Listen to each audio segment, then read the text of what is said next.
Hai pendengar setia Siniar Sehari-Hari sekalian, kembali lagi di episode terbaru Siniar Sehari-Hari, terutama versi audio videonya di channel YouTube Tias Wirmantio. Kembali lagi, kita akan ngebahas sesuatu yang lagi rame, dan kebetulan yang lagi rame kali ini berkaitan dengan sebuah generasi, yaitu generasi manusia. Generasi manusia itu kan ada banyak, ada boomer, ada generasi X, Y, Z, Alpha, dan lain-lain nantinya mungkin. Nah, khususnya saat ini kita akan membahas soal dilema yang dihadapi oleh Gen Z atau generasi Z di setting pekerjaan dan juga di setting-setting lainnya. Banyak keluhan terkait generasi ini, tapi juga banyak dukungan terkait generasi ini. Nah, episode kali ini aku akan coba memberikan perspektif dan juga point of view dari diriku terkait dengan generasi ini dan juga bagaimana kita deal with perbedaan generasi ini.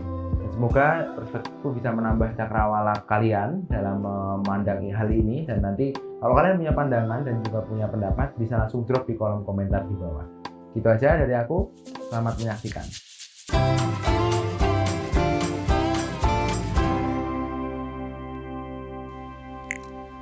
Cek, selamat datang di Sinyal Sehari-Hari bersama gua kembali Tias Wirmantio. Nah, kembali lagi guys. Jadi siniar kali ini episode terbaru yang muncul duluan di Spotify itu bakalan ngebahas sesuatu yang kemarin sih rame dan banyak yang ngebahas hal ini karena berkaitan dan relate sama tempat kerja atau dunia pekerjaan. Nah, buat lo yang mungkin belum familiar, jadi siniar ini adalah siniar yang akan ngebahas berbagai macam hal yang lagi rame di sekitar kita. Jadi yang lagi banyak diomongin orang, banyak di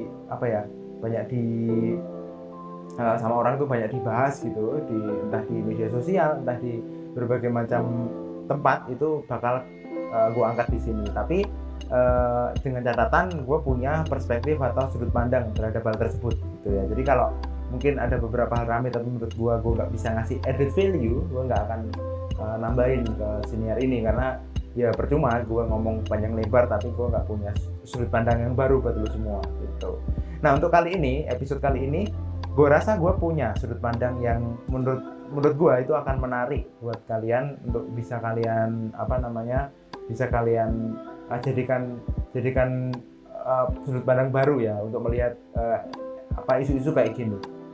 Nah, sebenarnya yang akan gue angkat ini sering terjadi memang di banyak tempat dan akan selalu terjadi karena hakikat dari sebuah perubahan itu akan selalu terjadi. Dan perubahan yang gue maksud di sini adalah perubahan generasi atau perubahan perubahan kelompok orang yang menjalankan sebuah aktivitas yang itu berubah terus gitu kan. Nggak mungkin sebuah aktivitas dijalankan oleh kelompok orang tertentu dan itu aja, pasti akan dijalankan oleh orang berikutnya atau dijalankan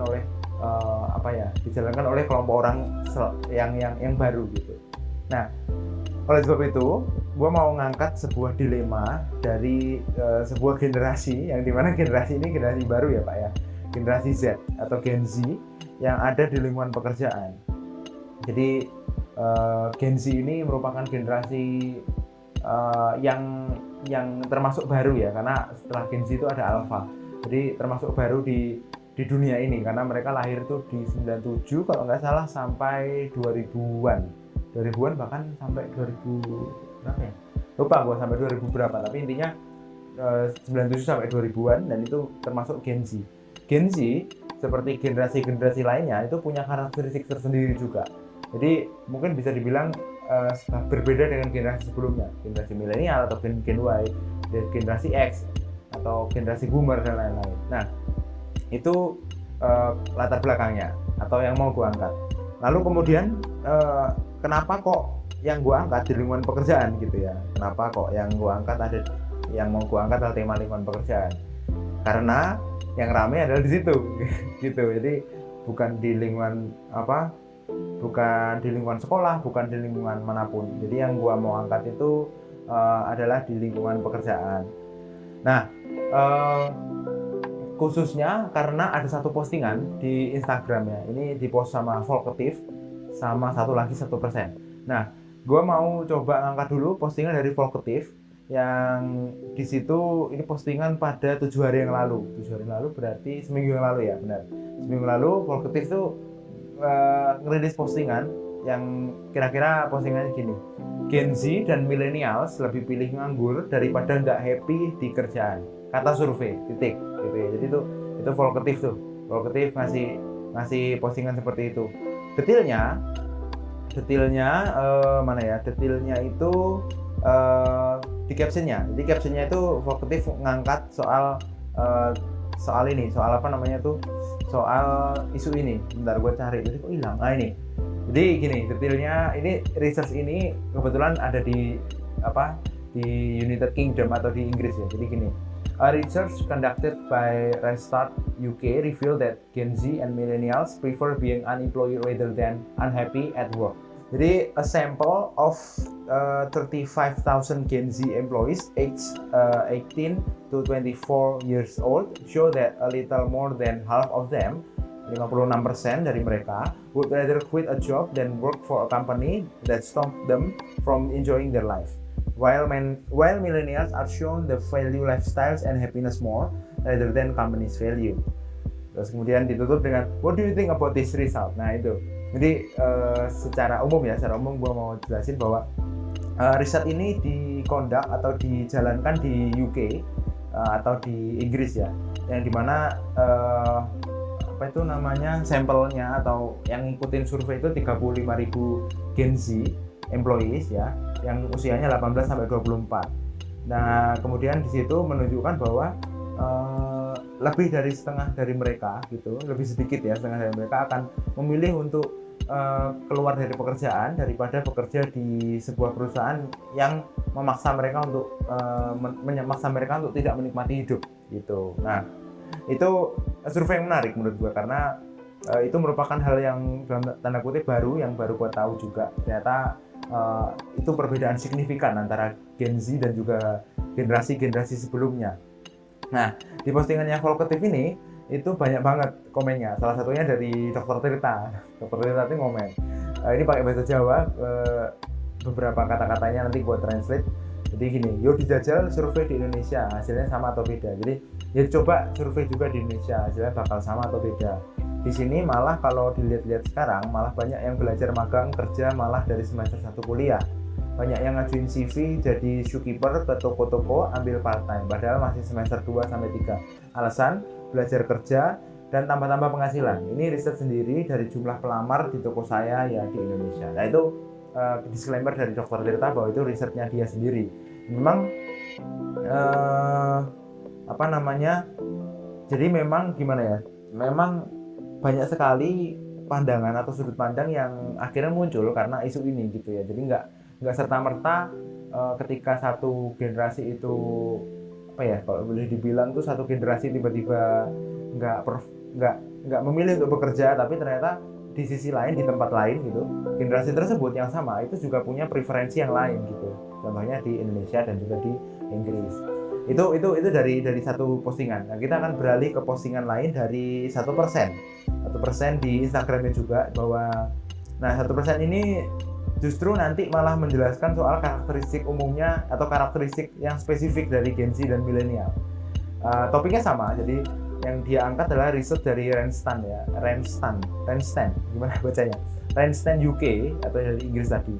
Jadi Gen Z dan milenial lebih pilih nganggur daripada gawe atau bekerja di kantor yang toksik atau bad environment, yang bikin gak happy dalam tanda kurung gitu ya. Sampel diambil dari 35.000 karyawan Gen Z umur 18-24, sama dengan yang Volkatif. Nah, sekarang kita lihat di slide berikutnya, si 1% ini jelasin bahwa berikut adalah hal yang jadi pertimbangan Gen Z dalam memilih pekerjaan gitu ya. Pertama adalah gaya hidup dan kebahagiaan. Nah, di sini experience kerja yang menyenangkan. Jadi employee experience itu lebih diutamakan daripada misalnya employee benefit dan lain-lain. Jadi itu lebih diutamakan, gaya hidup dan kebahagiaan. Kedua adalah cocok sama nilai atau prinsip diri. Jadi adanya fitness atau kecocokan antara nilai yang dianut dari seseorang dan nilai yang dianut oleh perusahaan. Jadi biar bisa sembari nempuh goals mereka. Nah gitu. Jadi harapannya adalah dengan kesamaan nilai itu mereka bisa punya kesamaan tujuan. Jadi sekali mendayung 2-3 pulau terpenuhi gitu, terlampaui, karena sembari dia memenuhi nilai dirinya, dia juga bisa memenuhi nilai perusahaan. dan bisa mencapai goal mereka gitu. Ketiga adalah jam kerja yang fleksibel. Nah ini juga menjadi preferensi dari Gen Z kalau menurut postingan ini. Kemudian dikasih bonus, dan terakhir adalah bisa upgrade kualitas diri. Jadi biar kerja nggak sia-sia dan dapat skill yang mumpuni. Oke, ini kalau yang terakhir ini gue setuju, karena upgrade kualitas diri itu kayaknya hal yang cukup penting mulai dari angkatan gue ini sekarang. Angkatan gue itu kan milenial, gue itu Gen Y ya. Itu menurut gue juga penting, upgrading diri gitu ya, karena kita harus berkembang dong gitu dalam bekerja, nggak cuma gitu-gitu doang. Nah, di sini juga postingan ini mengandung banyak likes dan juga mengandung banyak komen ya. Salah satunya adalah dari Afika_art gitu ya, nganggur silang gitu, nganggur enggak, freelance iya. Nah ini mungkin jadi pilihan bro. Jadi kalau nggak bisa kerja korporasi atau kerja di 9 to 5 gitu, mungkin cocoknya adalah freelance saja gitu ya. Berarti kerjanya bisa fleksibel dan bisa bisa di mana aja dan kapan aja sesuai dengan kebutuhan kita. Itu kayaknya jadi pilihan yang baik tuh kayaknya. Dan mungkin itu salah satu solusi ya. Dan nanti kita akan cek dari berita-berita yang lain. Nah, ini ada komentar dari angga.ga _angga.ga. Gue pernah kerja di lingkungan toksik, dan menurut gue gak selama lingkungan kerja toksik itu buruk, karena dari situ gue banyak belajar cara menghadapi berbagai macam tipikal manusia.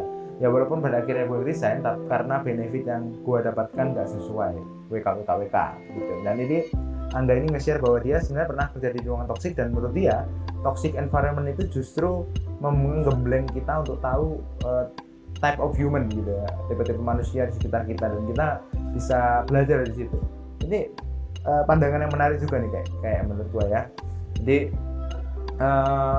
pro dan kontra akhirnya muncul Pak dari postingan dari si dari si entah Volkatif ataupun dari 1% dan juga riset dari UK tadi.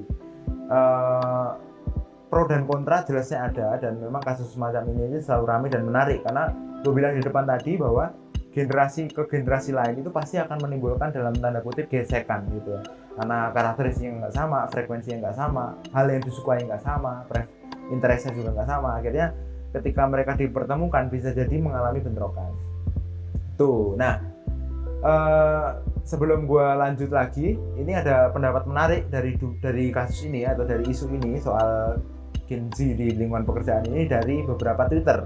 Nah Twitter yang pertama yang gue angkat dari sebenarnya ini diangkat oleh Twitter dari Arif atau @owumentawin ya. Ini banyak banget 10.000,1 retweets, 1.400 quotes dan juga 31,1 ribu likes. Banyak banget. Karena dia mengangkat atau meng-up sebuah Instagram story kayaknya ini dari Gita Savitri. Lo tau pasti Gita Savitri ya. Jadi ketika postingannya Volkatif ini naik, Gita Savitri itu bikin sebuah kayak story yang berlanjut gitu menanggapi isu ini dengan cara nge-repost postingannya Volkatif gitu. Dan di situ dia bicara gini. Jadi dia nge-post dari postingan Volkatif, kemudian dia ngomen. Kalau menurut sotonya aku, anak muda sekarang lebih aware sama eksploitasi. Bukannya kurang daya juang, tapi seringkali memang banyaknya kerjaan nggak sebanding dengan gaji yang didapat. Ibaratnya berjuangnya udah parah banget, tapi cuma dikasih boba. Kenapa boba sih? Buru-buru mau nabung, mau beli rumah buat diri sendiri aja sulit. Dan gitu mesti bayar urusan duit orang tua pula. Wajar aja di end of the day, Gen Z ini pada prioritasin mental health mereka, karena memang susah bener Bu gitu ya, keadaan tuh gitu. Berikutnya ibaratnya udah gak bisa tajir, kena mental pula gitu kan ya, yang ya diprioritaskan yang masih bisa diperjuangkan kayak kesehatan mental itu. Tapi itu sotoy aku loh ya, cuma hasil dapat cerita dari teman-teman follower di sini. Nah, terus terakhir, aku tim yang tidak setuju kalau ada yang bilang Gen Z manja. Mereka tuh nyemplung di keadaan yang sulit, pandemi, inflasi, kayak apaan tahu, krisis iklim, politically instability, kapitalisme yang makin. The world is on fire, bayangin aja susah untuk stay optimistic di tengah keadaan seperti ini. Belum lagi kalau lahir dari keluarga low income atau working class biasa, nggak ada bantuan dari ortu dan siapa-siapa, sulit bos gitu ya. Jadi biarkanlah mereka prioritas mental health mereka itu lagi berusaha survive biar tetap waras. Oke. Menarik sih, menarik ini postingan dari Gita Savitri ya. Jadi dia menyoroti sudut pandang yang kurang lebih agak berbeda, karena kalau dari postingannya si Volkatif kan sebenarnya hasil postingan Volkatif ini netral pak, netral aja gitu, cuma interpretasinya bisa beda-beda. Nah, interpretasi dari Gita Savitri itu mengamini benar memang ada kecenderungan seperti itu, tapi kalau dibilang manja pun enggak gitu ya. Gen Z juga nggak bisa dibilang manja karena ada faktor macam-macam, faktor yang membuat mereka harus seperti itu gitu ya. Nah, jadi itu dari Gita Savitri, dan menurut gue itu jadi masukan yang menarik untuk bahan kita pada sore hari ini atau pada hari ini. Nah, ada juga curhatan dari seseorang nih. Nah, ini kebalikan dari postingan dari Gita Savitri. Ini di-post oleh HRD Bacot. Yang ini versi Ramadannya HRD Tobat gitu. Nah, ini dari DM ya. Jadi dia si HRD Bacot ini nge-up sebuah DM, postingan DM-nya dia dari salah satu orang gitu ya, dan kemudian dia jelasin bagaimana pengalaman mereka sama Gen Z dari DM. Lo pernah nggak punya tim dari Gen Z? Apakah relate dengan cerita ini? Nah, ceritanya seperti ini guys, gue mau bacain lengkap-lengkapnya ya. Gen Z, hai Mincot, jadi panggilnya Mincot sih orangnya ya. Hai Mincot, numpang tanyain ke followers dong Min, pengalaman mereka kerja bareng Gen Z. Jujur ya, beberapa kali punya anak buah Gen Z bikin stresnya ampun-ampunan. Oh, jadi stres ya. Oke. Dari attitude sampai skill bikin lus dada semua.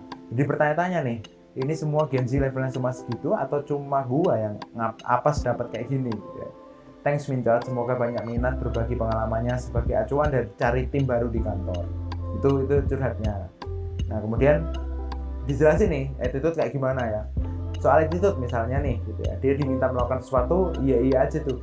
Ternyata beberapa hari kemudian dicek nggak dilakukan dong sama sekali sama dia gitu ya.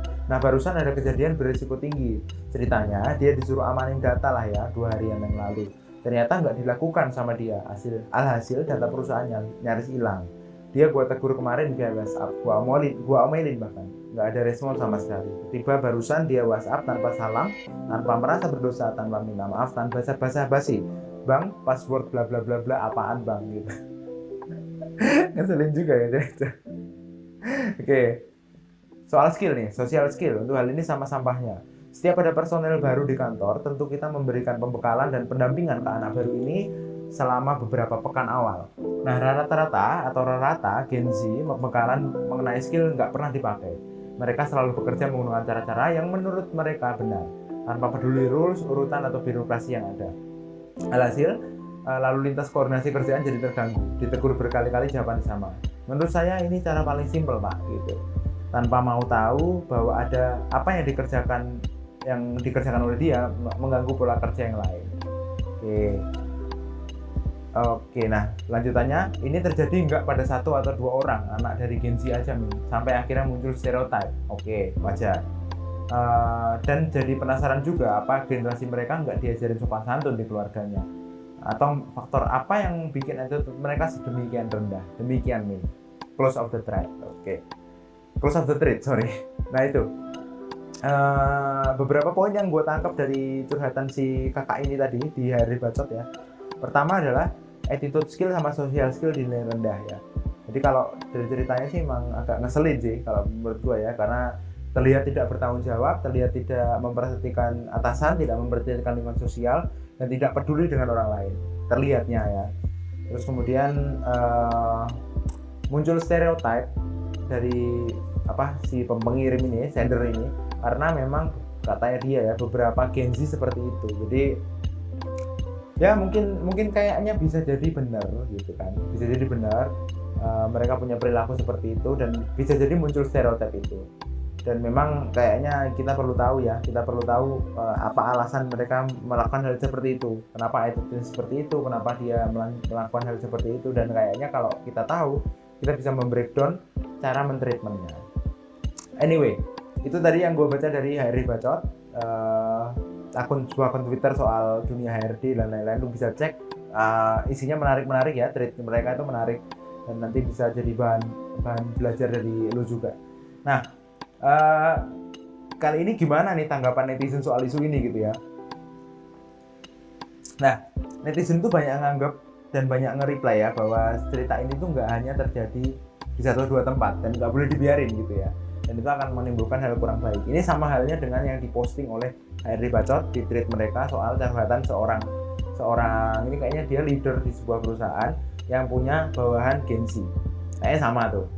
Nah, berarti kan kalau gitu banyak orang juga merasa bahwa keberadaan Gen Z ini cukup berbahaya gitu kalau dibiarkan dan tidak dikontrol, tidak diatur gitu ya. Tapi di satu pihak lain gitu ya, di pihak lain justru menganggap bahwa hal ini wajar karena perbedaan generasi.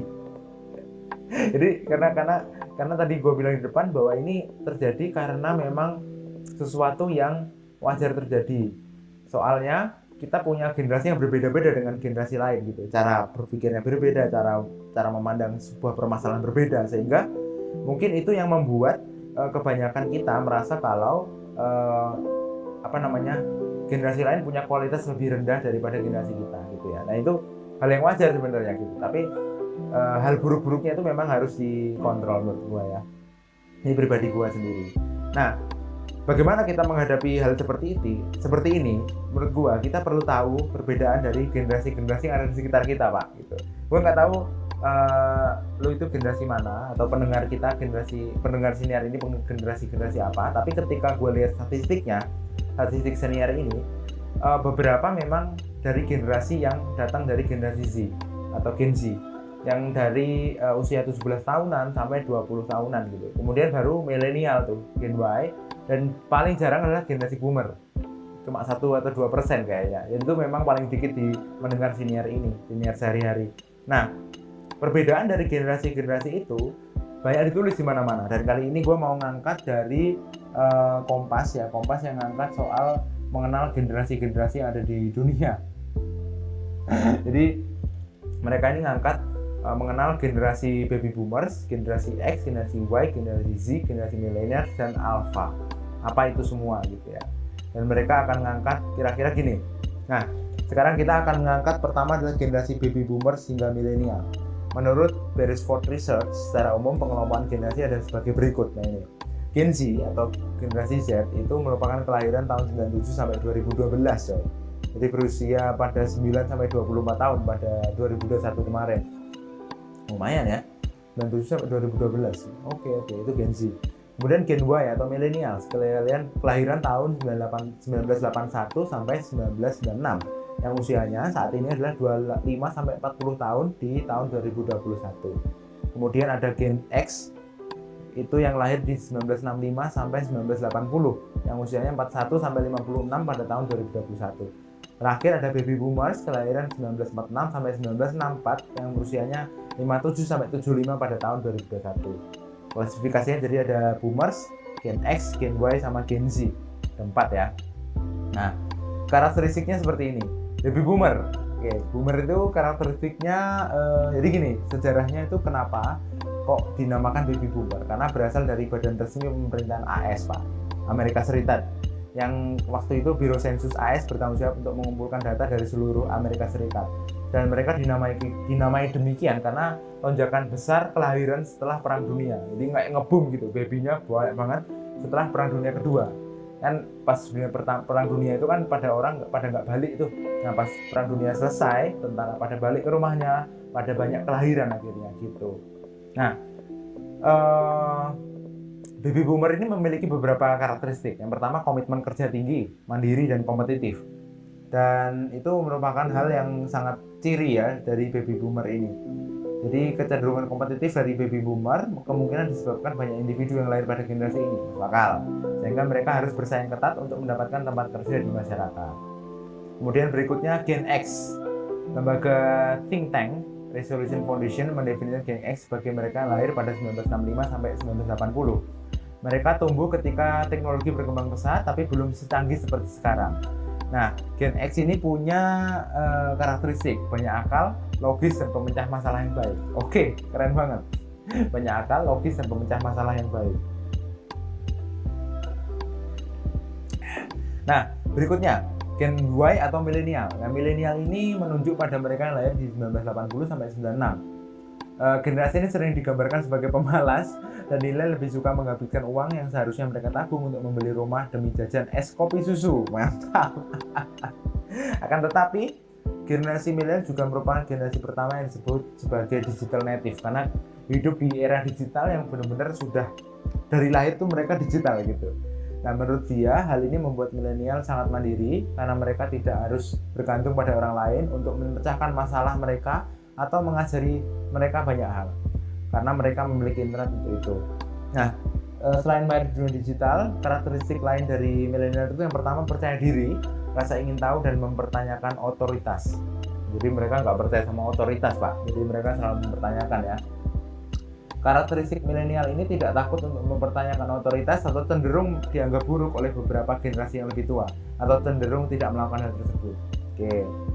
Jadi milenial ini cenderung menanyakan kira-kira otoritas di atasku ini kapabilitasnya apa gitu. Jadi nggak mau asal patuh gitu intinya. Nah itu. Nah kemudian Gen Z atau generasi Z itu merupakan generasi yang lahir di 97. Tapi ada juga yang bilang bahwa mulai tahun 2000 gitu. Jadi merupakan kelompok yang masih muda dan tidak mengenal kehidupan tanpa teknologi, lebih native daripada generasi milenial, Pak. Dan itu membuat Gen Z ini disebut sebagai iGen oleh psikolog Amerika Gene Twings. Nah, menurut ahli, Gen Z ini punya karakteristik berupa ambisius, digital native, sama percaya diri. Hampir sama sebenarnya, tapi lebih digital native ya daripada Gen Y tadi. Kemudian terakhir ada Alpha ini merupakan generasi yang lahir selebih dari 2010-an. Jadi merupakan yang paling kecil kayak dari kita semua sekarang ya. Nah, itu merupakan karakteristik yang muncul di generasi-generasi selama ini yang ada di dunia. Dari Boomer, Gen X, Gen Y atau milenial, Gen Z sama Alpha. Nah, gua sebenarnya termasuk di generasi milenial atau Gen Y. Berdasarkan tahun lahir ya. Dan memang karakteristik yang disebutkan oleh para ahli itu masuk nih di gua gitu, beberapa yang masuk gitu. Dan memang hal itu berkaitan dengan bagaimana kita merespon sebuah perubahan, merespon sebuah isu atau situasi gitu. Nah, prinsip yang mau gue jelasin di sini adalah sama dengan riset tadi bahwa generasi itu akan selalu berubah sering dengan berjalan waktu dan nggak pernah ada generasi yang paten di satu tempat. Artinya bisa jadi penelitiannya berubah sehingga kategorisasi generasi itu bisa berbeda. Dan kalau lu tahu bahwa kenapa kok muncul pembahasan kita pada hari ini adalah setiap generasi punya zona nyamannya, dan ketika zona nyaman itu terusik oleh generasi lain, mereka akan dalam tanda kutip cenderung koar-koar, kayak bilang wah generasi Z ini lebih pemalas nih daripada generasi milenial. Kemudian milenial juga dikritik, milenial ini lebih orangnya suka membangkang daripada generasi X. Nah generasi X juga dikritik oleh boomer, gitu terus saja. Terus-terusnya kayak gitu. Jadi generasi yang lebih tua ini akan cenderung merasa tidak nyaman dengan kehadiran generasi yang lebih muda. Kenapa? Karena gue memahami, karena memang kayaknya ada faktor kenyamanan atau kesamaan frekuensi antar generasi. Jadi kayak generasi X sama generasi X ya pasti mereka akan saling nyaman, bikin kelompok yang kohesivitasnya tinggi. Mereka nggak mau ada generasi lain mengusik kenyamanan itu gitu ya. Nah berikutnya menurut gue ini dari sudut pandang gue ya, perbedaan generasi itu nggak akan bisa dihindari Pak oleh siapapun dan bagaimanapun caranya, karena itu akan terus terjadi. Waktu kita akan terus maju ke depan, dan seiring waktu itu kan pasti banyak manusia-manusia baru dilahirkan.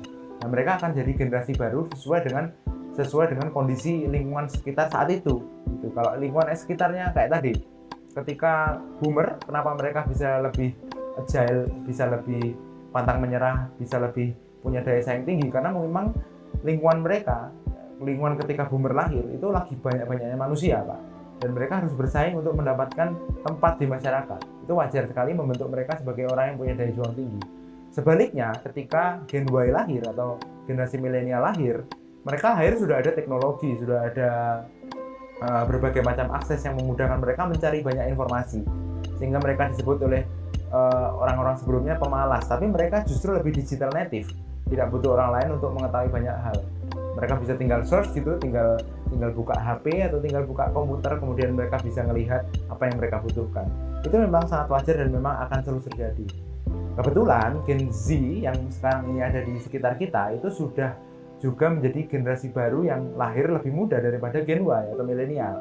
Mungkin bisa jadi nanti milenial akan mengkritik mereka sebagai generasi yang lebih malas daripada milenial. Bisa jadi kayak gitu. Contohnya tadi ketika di lingkungan kerja. Nah, that's why kita harus tahu dan paham bahwa perbedaan generasi itu nggak bisa kita hindari, Pak. Mereka akan terus-terusan muncul dan terus-terusan hadir. Bagaimanapun caranya, bagaimanapun ceritanya, mereka akan terus ada di sekitar kita. Dan berita baik atau buruk nggak tahu, jadi bisa baik bisa buruk. Di 2045 nanti kita akan dapat bonus demografi di Indonesia ya khususnya, yang isinya itu orang-orang Gen Z sekarang yang akan menguasai dunia kerja, dunia politik, dunia macam-macam di dunia kita itu akan dikuasai oleh Gen Z yang saat ini lahir di rentang 1997 sampai 2012 ya tadi ya. Dan mereka akan jadi orang yang udah punya usia 30-45 tahun. Artinya itu kan usia-usia produktif bekerja manusia gitu. Dan ketika mereka menguasai dunia kerja, ya kita yang lebih tua akan, dalam tanda kutip, akan harus mengalah gitu. Mereka yang akan mengendalikan itu. Oleh sebab itu, sekarang mereka dipersiapkan untuk beberapa tahun ke depan. Dan memang PR sekali karena kita harus mengubah banyak hal untuk mempersiapkan mereka memegang berbagai macam hal di 2045-an nanti gitu ya. Jadi justru malah Gen Z itu akan menjadi kunci masa keemasan ekonomi Indonesia kalau nggak salah, diprediksi oleh banyak ahli ekonomi ya. Karena 2045 ini usia produktif kita itu lagi matang-matangnya gitu ya. Jadi itu merupakan sebuah berita baik berarti ya, kalau boleh bilang ya. Nah, maka dari itu ada beberapa hal yang perlu kita perhatikan Pak terkait dengan Gen Z ini. Pertama adalah perlu selalu melakukan penyesuaian dengan berbagai macam perubahan. Seperti asumsi atau premis gue di awal, perubahan itu adalah keniscayaan, sehingga kita perlu menyesuaikan selalu diri kita dengan perubahan-perubahan yang ada. Nah, di balik ancaman perubahan itu, karena setiap perubahan kan menimbulkan ancaman nih Pak, tapi di balik ancaman perubahan-perubahan itu pasti ada opportunity yang bisa diambil untuk setiap generasi nih, bukan cuma di generasi Z, bukan cuma di generasi Z. Bisa semua generasi punya opportunity-nya, dan kita bisa ngangkat opportunity itu. Opportunity di setiap generasi merupakan sebuah senjata yang baik bagi generasi tersebut untuk menang di setiap tantangan zaman di generasi itu gitu. Jadi tantangan itu yang akan dikalahkan oleh generasi tersebut melalui opportunity yang ada, kayak gitu. Nah, justru menurut gua ketika kita bekerja hanya dengan satu generasi saja, itu justru akan berbahaya untuk berbagai macam konteks ya. Konteks pendidikan, konteks pekerjaan, konteks bisnis. Karena ketika kita cuma bekerja dengan satu generasi aja, sudut pandang kita akan terbatas Pak. Point of view kita akan sempit, kita nggak akan bisa memahami tantangan zaman, karena point of view orang-orang yang ada di Gen X pasti akan berbeda dengan point of view orang-orang yang ada di Gen Y atau milenial dalam memandang sebuah persoalan. Dimana ketika Gen Y udah lahir kan berarti tantangan zamannya udah berubah, bisnis sudah berubah. Nah, Gen X ini perlu belajar gimana memahami tantangan ini, dan Gen Y sudah terlanjur native, sudah duluan tahu soal tantangan itu, dan mereka sebenarnya bisa didaya gunakan untuk memahami persoalan yang ada di sana gitu. Jadi selain kalau kita bekerja dengan satu generasi aja, selain kita terbatas ya perspektifnya, kita juga kurang leluasa dalam menjawab tantangan bisnis, karena tantangan era bisnis kan selalu baru gitu kan. Kalau kita cuma kekeh misalnya, enggak, gue mau kerjanya sama orang-orang yang punya kelahiran di antara 1950-an dah gitu. Itu malah justru akan mematikan bisnis tersebut atau mematikan bidang tersebut, karena kita nggak punya kebaruan yang bisa kita jual gitu ya. Nah, perlu terus dicarikan terobosan-terobosan untuk menghandle perbedaan generasi yang ada di lingkungan kita Pak. Karena perbedaan generasi itu nggak bisa kita tolak, tapi lingkungan harus terus berubah gitu. Makanya kita harus cari terobosan gimana caranya men-set up kembali gitu ya lingkungan kita supaya selalu ada pembaruan dan tidak gitu-gitu doang gitu. Oke, mungkin itu doang yang bisa gue bahas ya. Semoga menambah generasi-generasi ini jadi lebih terbuka dalam perubahan ya. Terutama generasi lama memandang generasi baru. Semoga cakrawalanya bisa kebuka dan bisa lebih ngerti lah gimana sih sebenarnya implementasi dari perbedaan generasi ini bisa dijalankan kita berbeda sih, memang berbeda banget karakteristiknya, tapi bukan berarti kita nggak bisa kerjasama. Itu doang yang bisa gue bahas pada kali ini, episode kali ini. Kita ketemu di episode berikutnya, dan semoga lu tetap bisa stay tune di episode-episode berikutnya Siniar Sehari-hari. Bye bye.